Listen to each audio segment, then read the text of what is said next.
feel bad for fighting with my brothers and calling them names. I know I shouldn't have done that.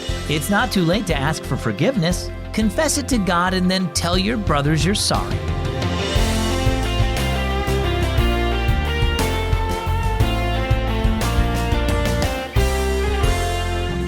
I'm Zach, and you're tuned in to listener-supported Keys for Kids. Thanks for joining me today. One of the most important verses in all of the Bible is found in 1 John 1:9, where it says, "If we confess our sins, he is faithful and just to forgive us our sins and to cleanse us from all unrighteousness." See, God is willing to forgive anything that you've done, but you have to be honest and confess it. That means admitting you did wrong. Then, when you ask for forgiveness, he will make you perfectly clean. Our story today is called Cluttered Places. Knox tore open another box and eagerly started unpacking more of his clothes, putting some away in his closet and others in drawers. His family had moved into a new home, and he finally had a room all to himself. Mom came in to see how he was doing. "What a mess," she said, looking out the window. Knox looked too. There at the end of the driveway was a huge pile of boxes the family had used to move their belongings. "I'm glad the recycling truck comes today," Mom said. "All those boxes clutter the place up and ruin the look of our new home." "Yeah," said Knox. He looked at his own pile of boxes near the door. "I've got to get these out there too before the truck gets here." Knox hurried to empty the rest of the cartons holding his things, then added the empty boxes to the pile waiting at the end of the drive. When he returned to his room, he grinned. With the boxes gone, his room looked much bigger and more inviting.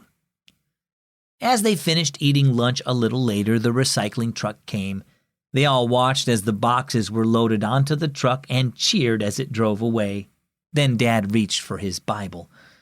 "Our lives sometimes get cluttered and need to be cleaned out too," he said. "Let's read Psalm 32 for devotions today. Would you read it for us, Knox?" When Knox finished reading, Dad nodded. When we confess our wrongs, Jesus forgives us and renews our fellowship with him, and that feels even better than getting those boxes out of the way. If there's any sin that is piled up in our hearts, we need to confess it to Jesus and allow him to cleanse us.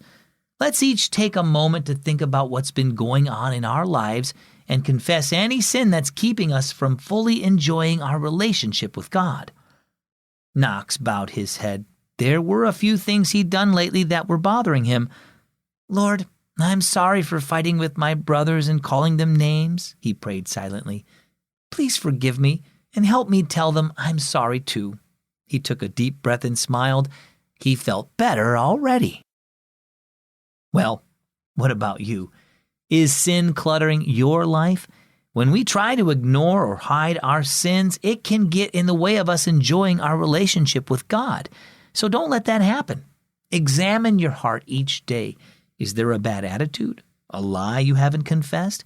Anger toward a friend? Whatever it is, you can confess it to Jesus.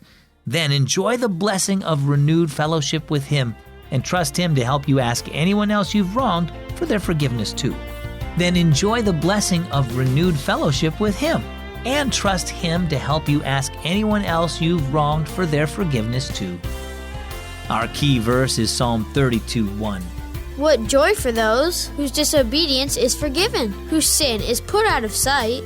And our key thought for today, confess sin and enjoy fellowship with God.